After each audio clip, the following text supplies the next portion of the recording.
Welcome to our lesson on Riemann sums. Today, we are going to explore how to calculate the area under a curve using left, right, and midpoint approximations. This is a foundational concept in calculus that leads directly to the definition of the definite integral. In basic geometry, finding the area of shapes like squares, triangles, or circles is straightforward because we have specific formulas for them. However, calculus tackles a more difficult challenge. How do we find the precise area trapped between a curved function and the x-axis? This is known as the area problem. Since we cannot directly calculate curved areas yet, we use a shape we do understand: the rectangle. The area of a rectangle is simply width times height. Our strategy is to fill the space under the curve with a series of rectangles. The sum of their areas will give us an approximation of the total area. Let's look at the first method, the left Riemann sum, often abbreviated as LRAM. Here, we divide the area into vertical strips. The height of each rectangle is determined by the function's value at the left side of that strip. Notice how the top left corner touches the curve. For an increasing function, this method often underestimates the true area. Next is the right Riemann sum, or RRAM.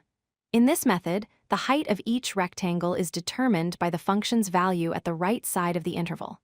Notice that the top right corner touches the curve. If the function is increasing, these rectangles will poke out above the curve, resulting in an overestimation. The third method is the midpoint Riemann sum, or MRAM.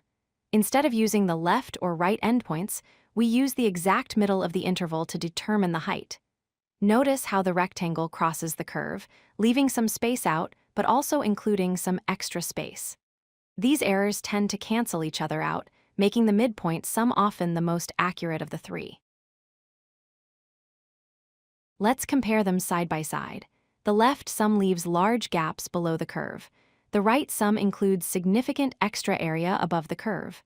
The midpoint sum strikes a balance. While not perfect, it stays much closer to the true curve than the other two methods. So, how do we get a better answer? The secret is simple: use more rectangles. When we use 4 wide rectangles, the error is large. But if we use 20 skinny rectangles, the jagged steps match the smooth curve much more closely. In calculus, we imagine using an infinite number of infinitely thin rectangles to get the exact area. Mathematicians write this process using sigma notation.